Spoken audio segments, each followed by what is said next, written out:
This tutorial focuses on pseudocode. It is part of program design for solution algorithm.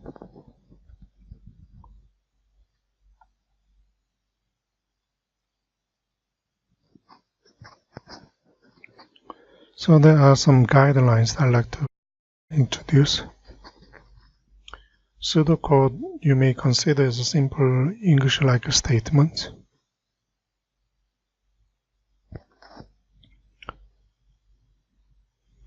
And then each statement is written on a separate line.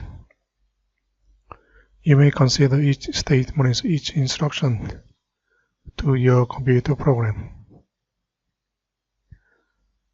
Then it's easier to have certain indents between keywords.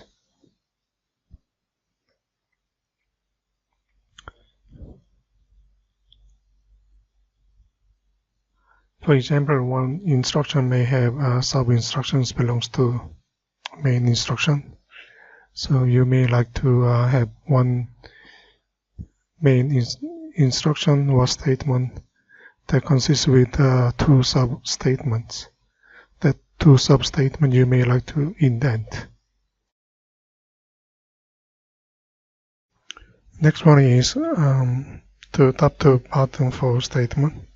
So if you have multiple statements, you may rewrite it like several statements. For example, add 3 numbers, we can write input statement, process statement, output statement separately.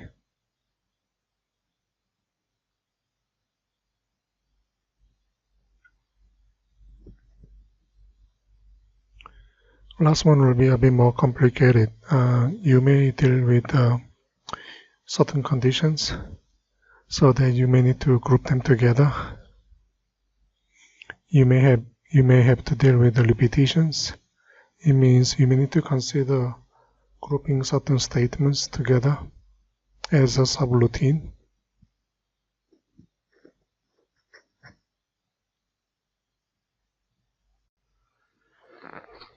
Okay, let me just write it. Program design. Components consist with input, process, output.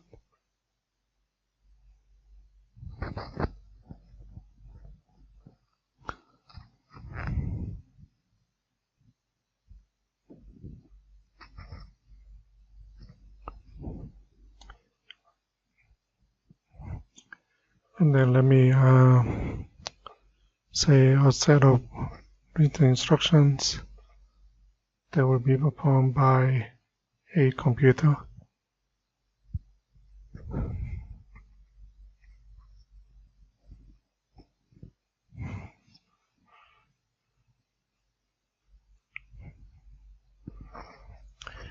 Okay, those are guidelines. Let me focus on basic operations. I will write it down 6 basic operations here. Or I will say most common basic operations by software or computer program. The first one is receiving informations.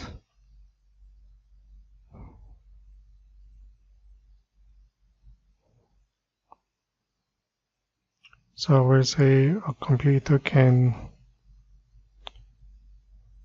receive information. You may consider as an input components of program design.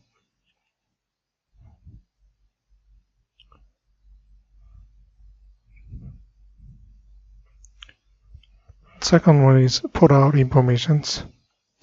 You may consider as a third components of program design. Consider output. Next one, I will say perform arithmetic or mathematical calculations.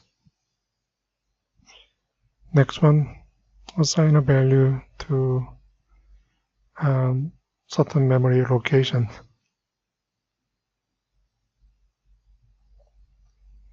The location we can refer to as variable.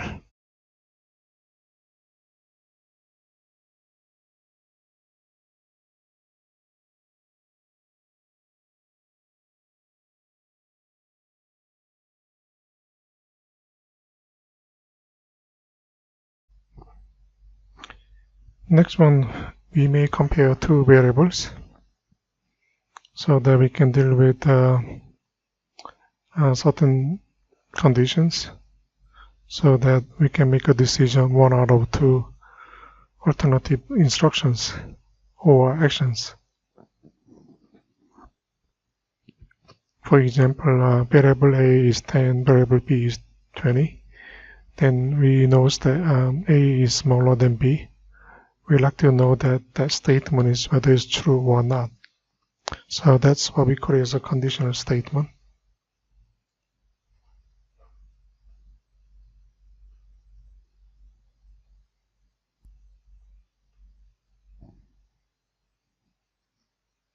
Here, repeat a group of instructions.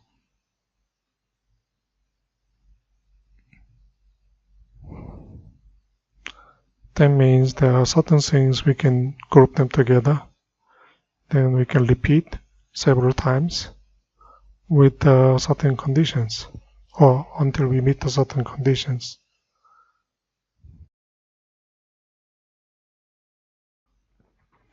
Okay, first paging operation here refers to input.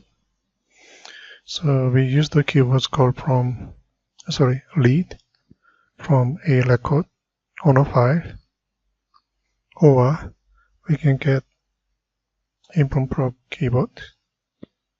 So let me deal with the first one. The keyword lead is often used when you're dealing with the input from a storage device. Usually the storage device have multiple files. You may need to read certain records. For example, a student record may consist with the student number, first name, last name, and so on. So we are referring to that particular instructions to read student record from student's file.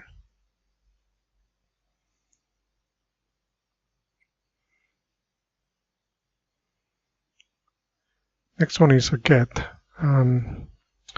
Sometimes we need to provide informations to our computer program. So we are maybe waiting for input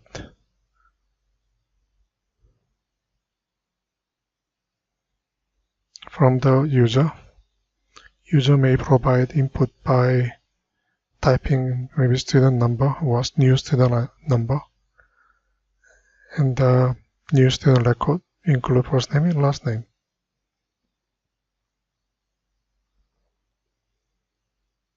So example here I will say read student name. Normally it's better to separate the statement.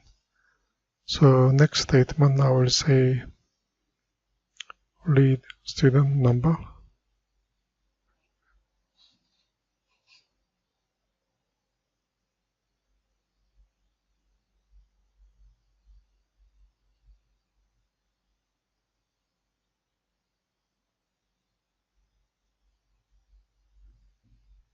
So that also we can get student name,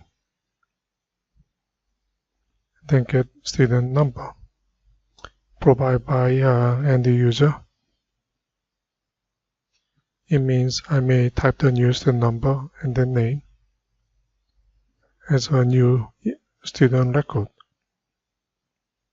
So there's a bit of a difference between read and get keywords when you use a pseudocode.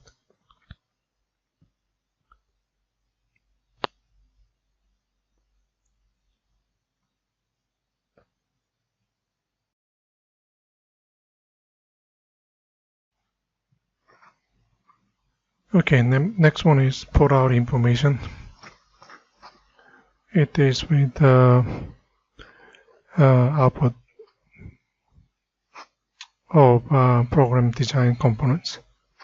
Sometimes we say provide information to output device. Again, most popular keywords is print, also write, then put, output, display.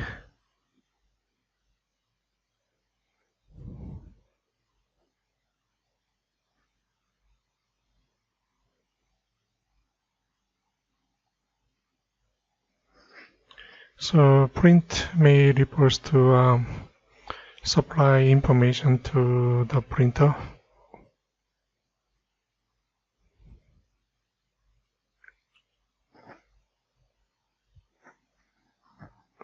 Write often refers to supply information to storage device. For example, file.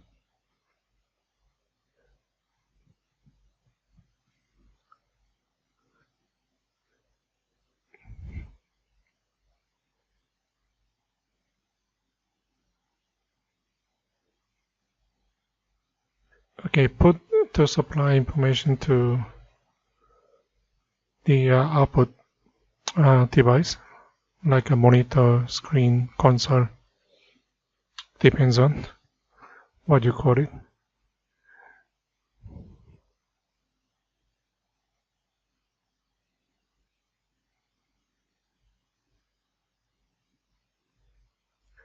Actually, put output display refers to exactly the same thing, or the meaning is interchangeable. So let me just copy paste it. So it's your preference. I often use output as my preference rather than put display.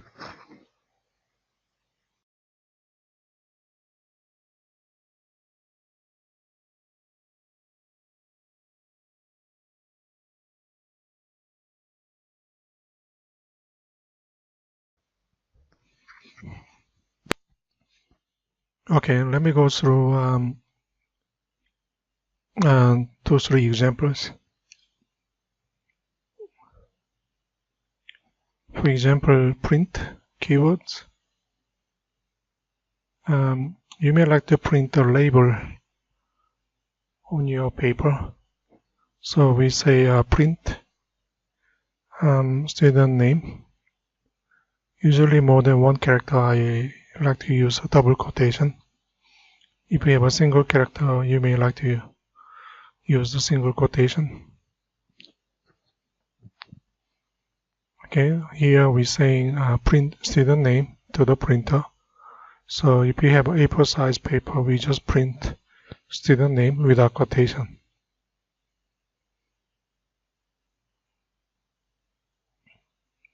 We can also say write student name. You can consider student name as a variable. It's holding student record, for example, John Smith.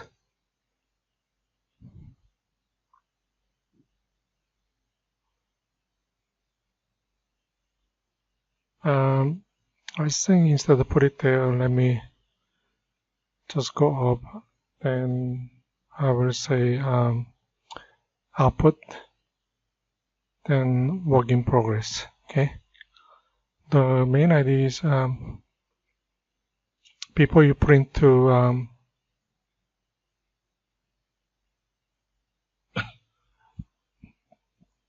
student name to file storage device, instead of leave your screen blank, you may like to have some sort of message say work in progress.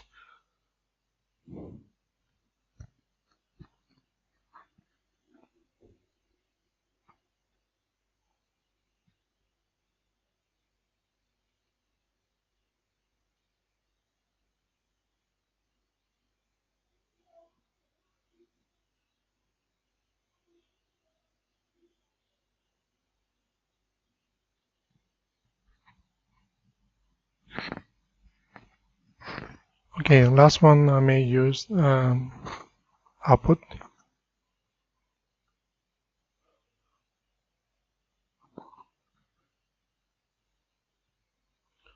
say output, for example, student name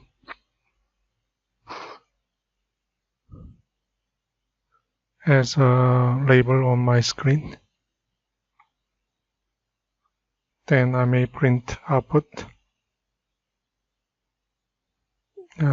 student actual name, John Smith. Then maybe student age, 20 years old. Then gender, and for male.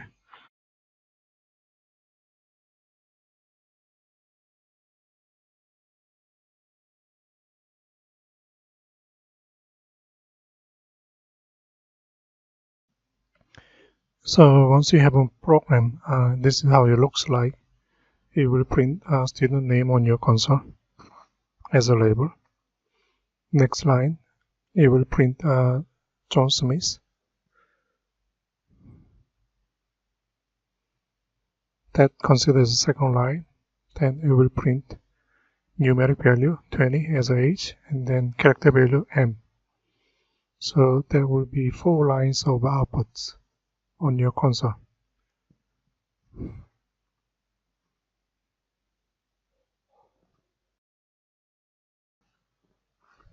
Okay, next page operation is performing arithmetic or mathematic operations. Okay, now before that, let me just say receive information considers input,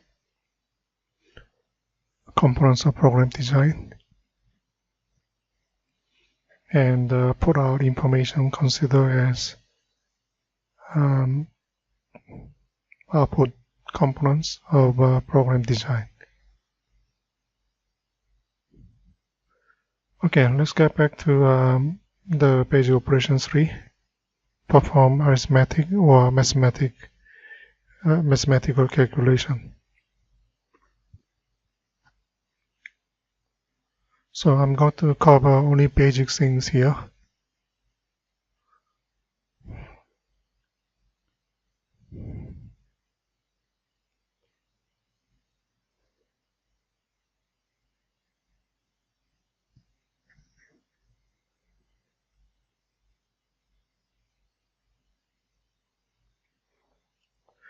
Again, here I'm not using any for customized formulas. And any mathematical formulas, you should be able to use it. But let me just stay with the very basic operations like additions, subtractions, multiplications, and divisions.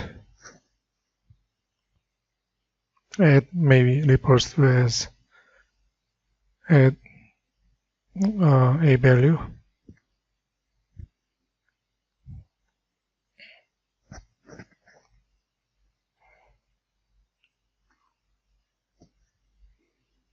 For example, you may say add 10 to variable A or add 20 to H variable.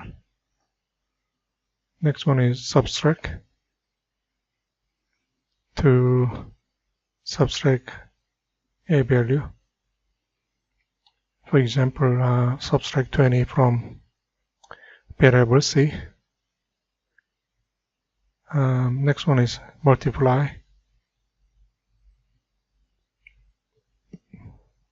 To multiply a value.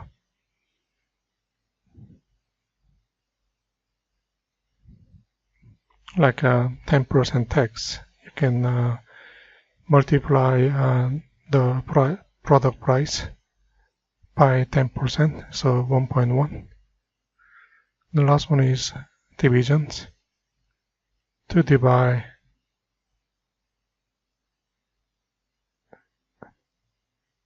by a certain value. Normally we use the symbols like a plus symbol if you look at numeric keypad, minus, multiplications, then divisions. Again, it's different from mathematic symbol. It looks like a slash, okay? Also, we can use a parenthesis.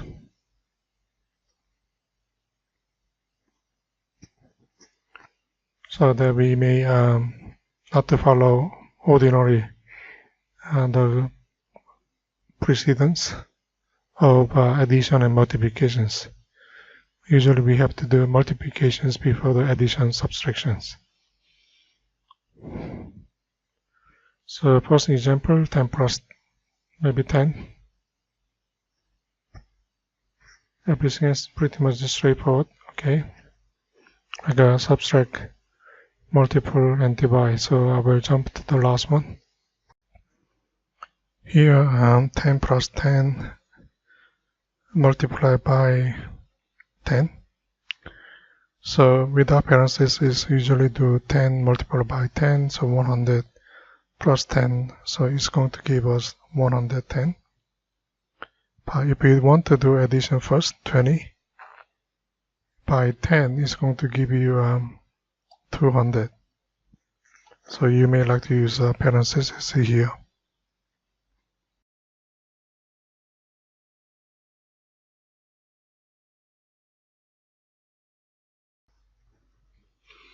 Next, assign value to variable is the most common things.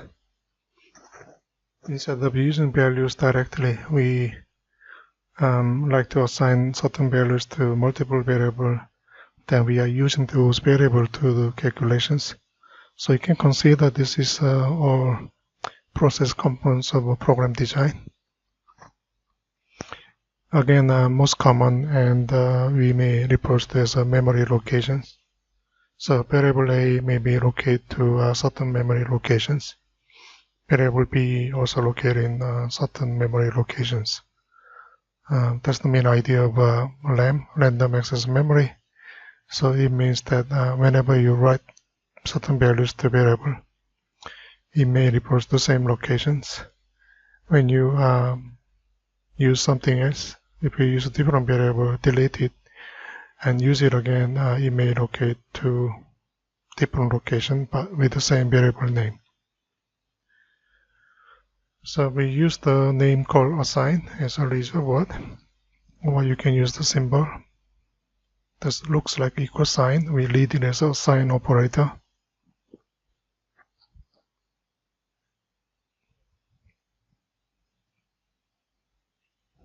And part of the input components, we may like to set default value, or we may like to initialize certain variable. We also like to save or store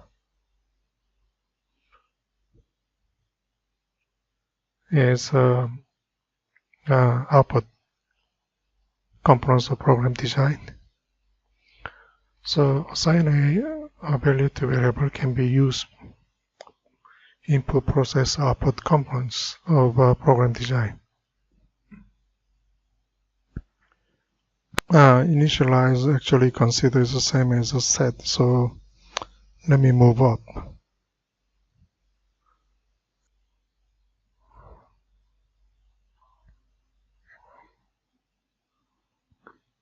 Okay, so I'll give you an example. We can say a equal to 10, or we say we assign number 10 to a variable. We assign 20 to a variable called b. Assign 10 to a.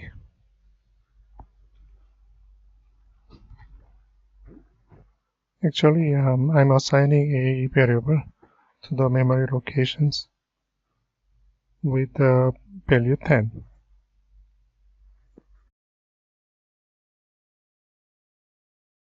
Assign b to memory location for the numeric value 20. Again, so a equal to 20, b equal to 20. Okay. Set a to, this is actually a specific values like a equal to 10, a equal to 20.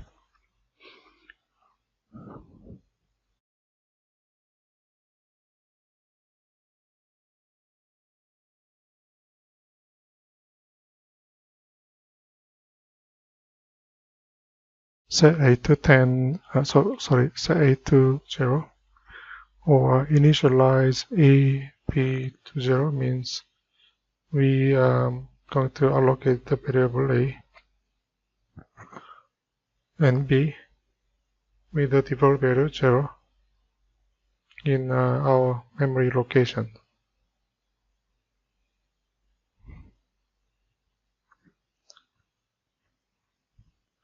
Last one is more readable. We can say get a user age,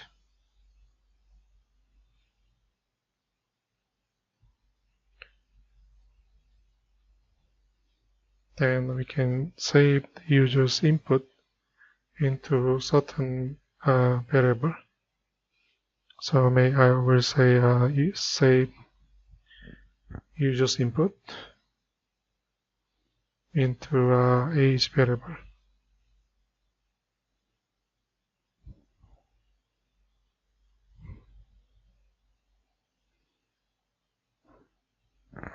Or if you prefer, you can say save age to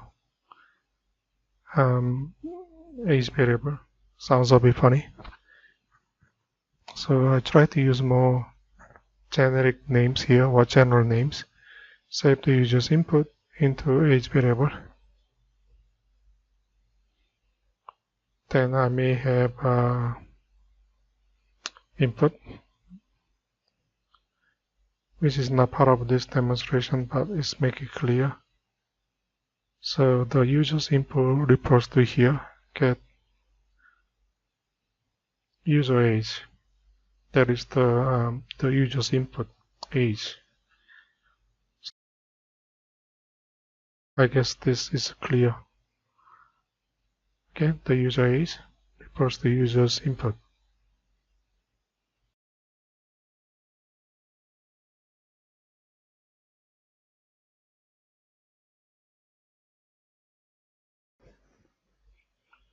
Okay, next one, number 5, we are going to deal with comparing two variables so that we can choose one of the two alternative instructions, or with certain conditions we may take certain actions.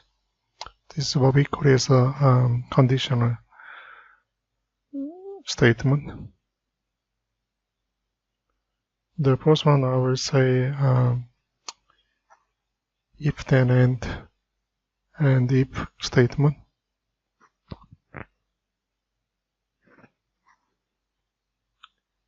Then next one is if, then, else, and if statement.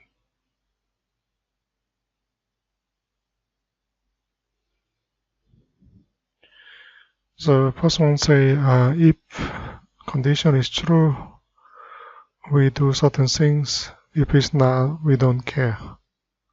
Again, it means if student is part-time,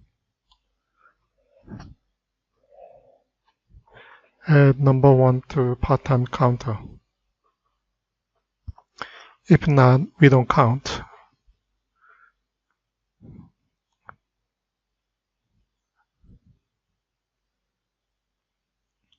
So here we say if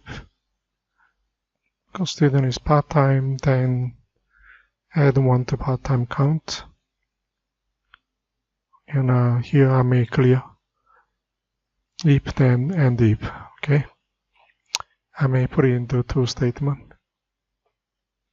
So if goes together with then, and if goes to second line. Again, I'll say if, then, else, and if.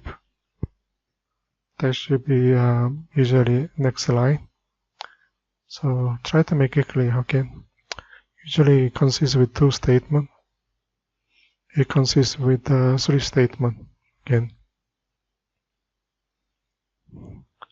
here I will say and if.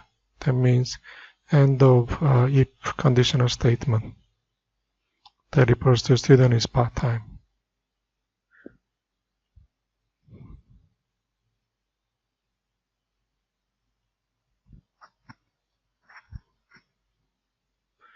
So what if we want to deal with a student who is not a part-time? Are we going to take a certain action or not? So if student is not a part-time, we may assume that student is a full-time. So we will still count as a full-time students.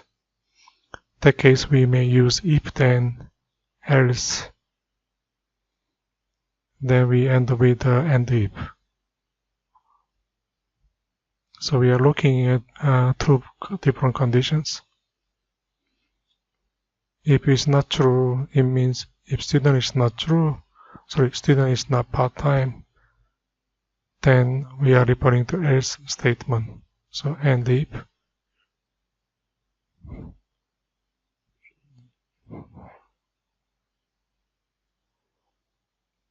So no matter what, if, then, end if, or if, then, else, end if, we are looking at only one conditional statement. For example, is student part-time? Then here, if student is part-time, we take action A to add 1 to part-time. If condition is not, we take a different action, add to full-time count.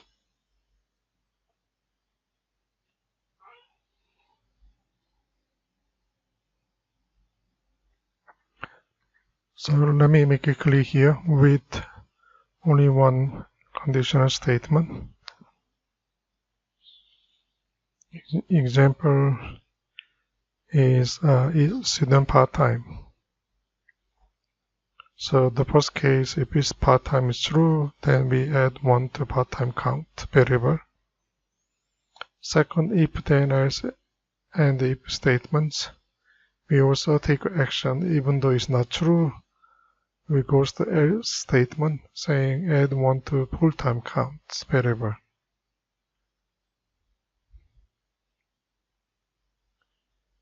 So next one I will deal with what if. We have two conditional statements. So we are not looking at student part-time. What if we are looking at male or female part-time students? So we may stay with one. Let's say is a male student part-time.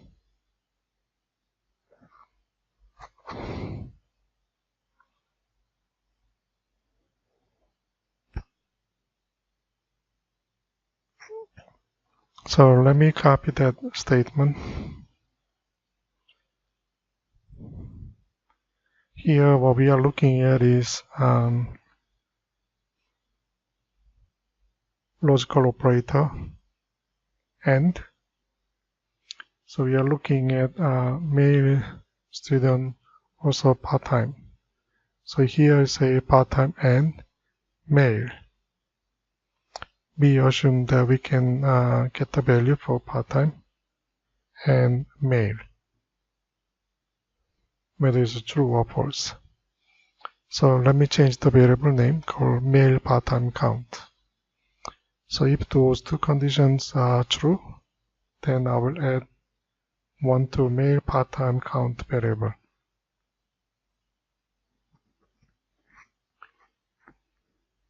Again, if we want to take action, if that condition is not true, we assume that that is full-time students happen to be female. So say female full-time students.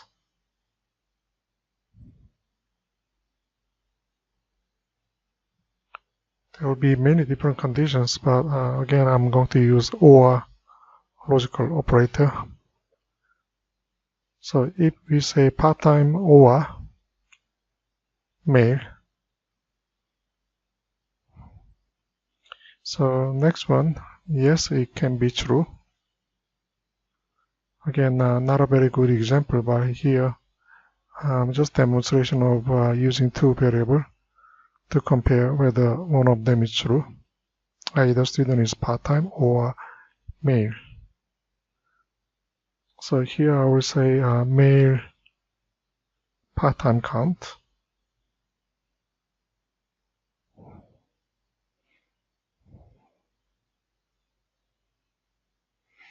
Actually, here it can be female part-time, or it can be male students full-time. But again, simplicity, I will just ignore those statements. So if it's not true, then female full-time counts.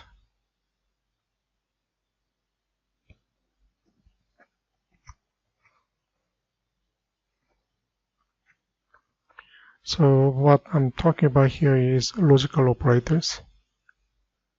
So you may be able to compare more than one conditions. Let's say two conditions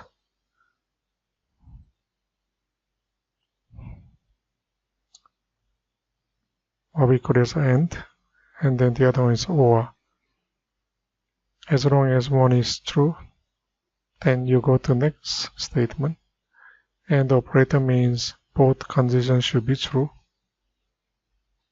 Otherwise, it's false. We also have relational operators,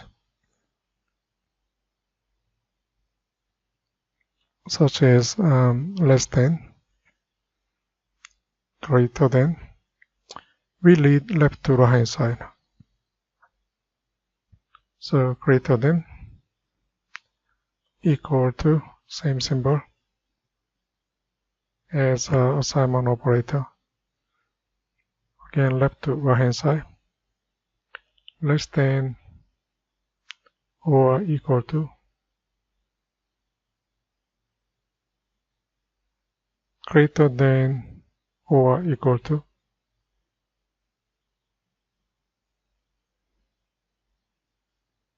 Not equal to. Please watch the symbol. It looks like less than and greater than. That's what we call as not equal to.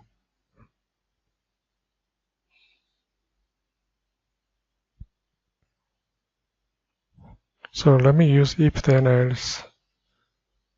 Sorry, if-then-ENDIF.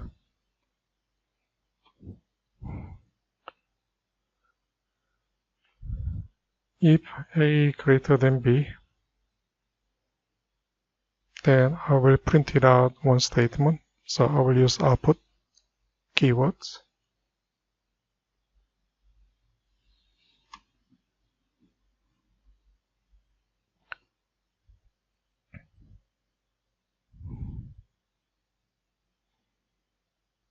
So with quotation mark here, A is greater than B.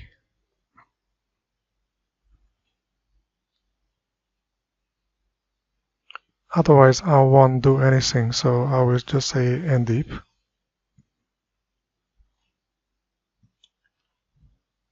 Again, this statement is difficult to evaluate. Actually, cannot evaluate it unless you assign the value at the beginning. So set A to 10, set B to 20.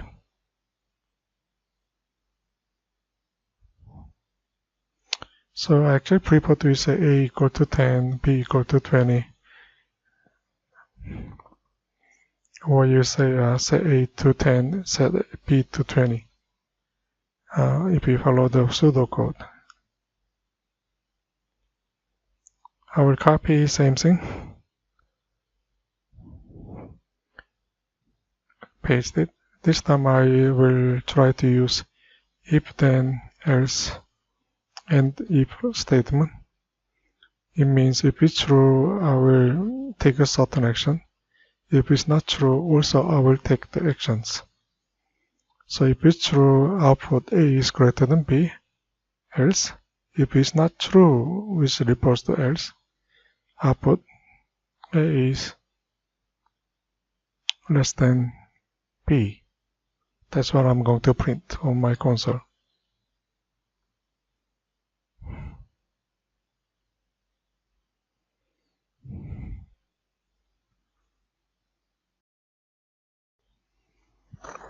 Next one is repeating a group of instructions.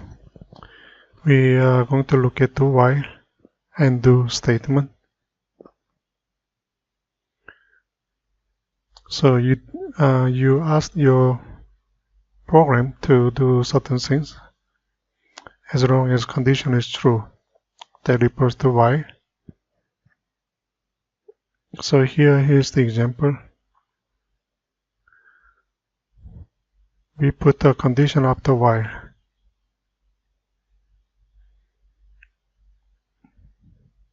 Then after next while statement, we may put do. So here, do while students total less than 10. Let's say each class has only 10 students. As a program, read student name,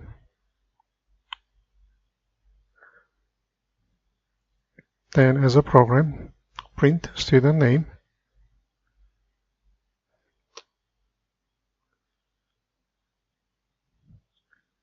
then we add 1 to student total.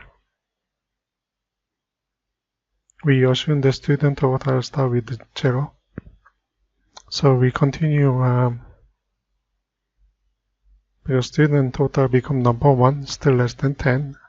So we continue need student number, print student name, add 1 to student total, become 2. 2 is still less than 10, we continue. So when student total less than, let's say is 10, 10 is less than 10, is not true, so we go outside and do. So we repeat it 10 times. There's something called while, do, and while.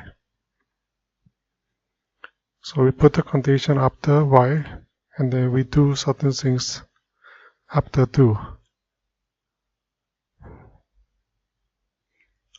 Syntax looks quite similar. So while student total less than 10, do following statement, which is the same. Read the student name, print the student name, add to student total, then end while.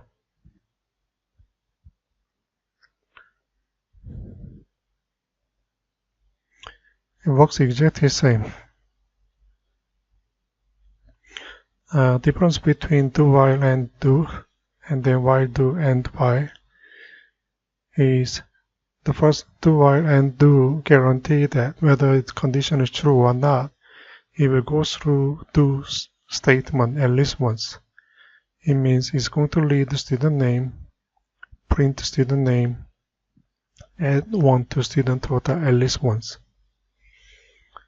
Again, here's the one minor issue. Normally, any repetitions, we like to make sure the control variable called student total should be initialized. Let's say student total to 0. So we know that we start from 0.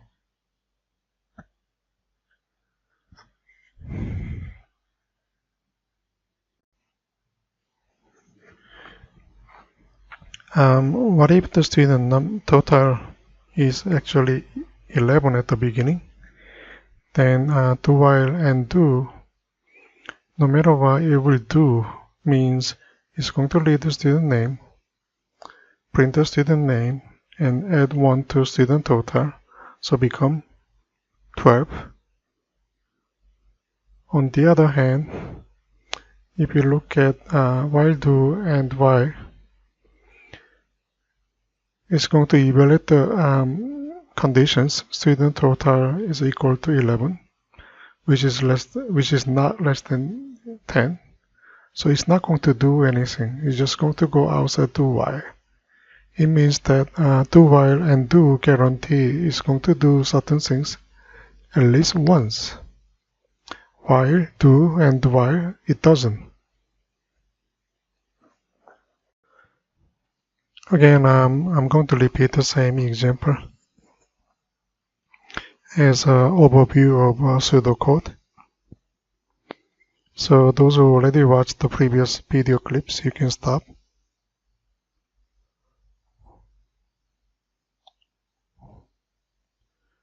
So here is the statement again, problem statement. I'm going to write it as a full sentence. Program is required to read 3 numbers and add them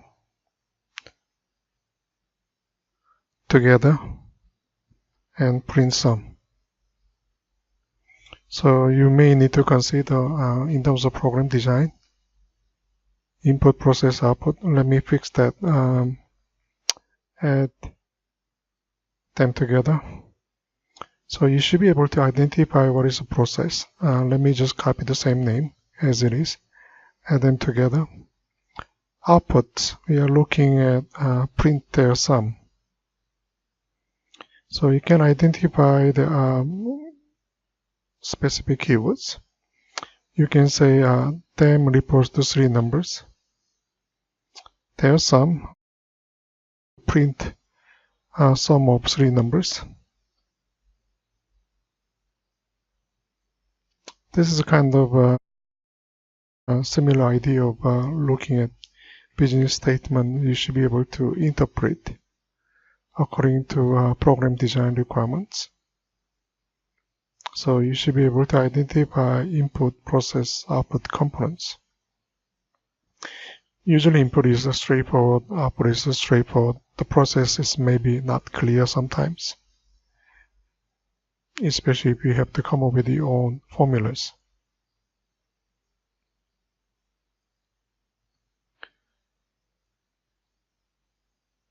So let me write it down. Solution algorithm using pseudocode. So every pseudocode we start with a program name. So I will use add 3 numbers without space. So I will replace space with underscore. It's a good idea to say end, then you can fill in the gap. So think about input. It says required to read 3 numbers, so we use the same, read 3 numbers. Process, add them together, so I will say add 3 numbers.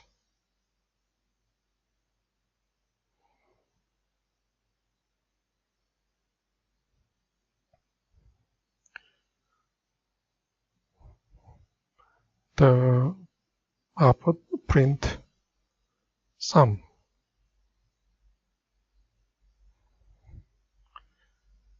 Okay, now this is a straightforward, good enough pseudocode. Or you can come up with a bit more specific. For example, here 3 numbers. Instead of say 3 numbers, you can specify as lead number 1, lead number 2, lead number 3.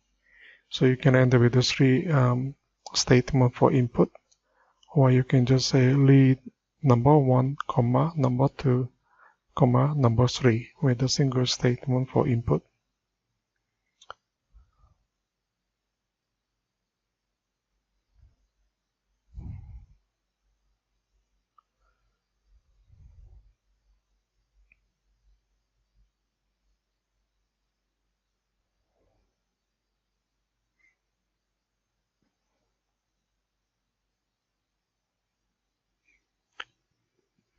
Okay, and the process. If you are familiar with the operator, you can say sum equal number 1 plus number 2 plus number 3. Then the result you can assign to variable called sum. Then you can print sum. So this is actually a lot more likely computer program. But once you get used with it, you may prefer to use second solution algorithm using pseudocode than the first pseudocode. So let me quickly go through program design. We look at input, process, output. We are looking at the pseudocode. There are certain guidelines, and you can use English language statements. you may need to indent, so that it will be a lot easier to read. Then we also have output, and if you look at here, sequential order, so I put it in a single statement, each line, and then some of them I can group them together.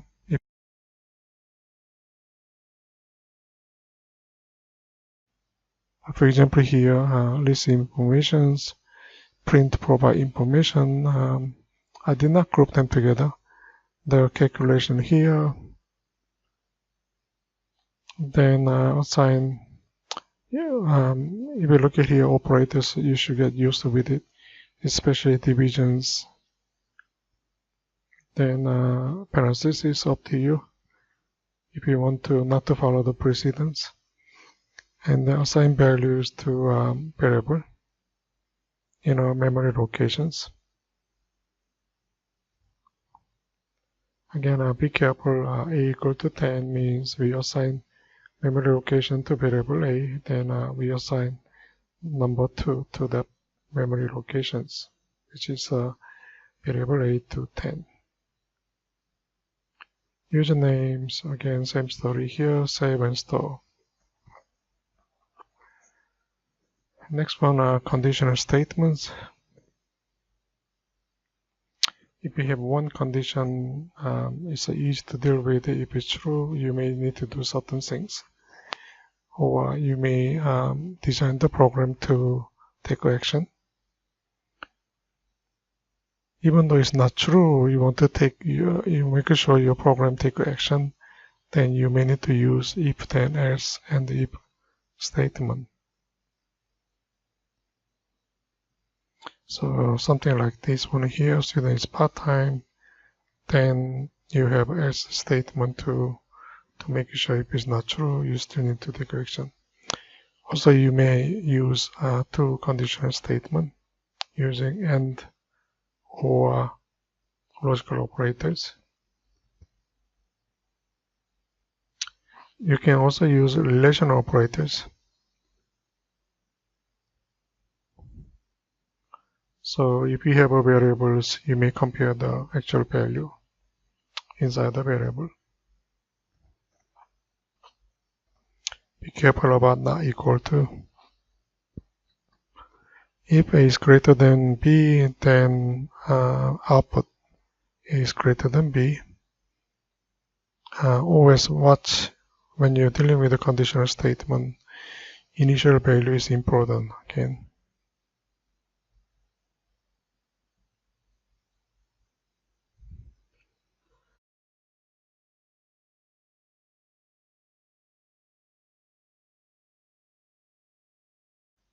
Repetitions.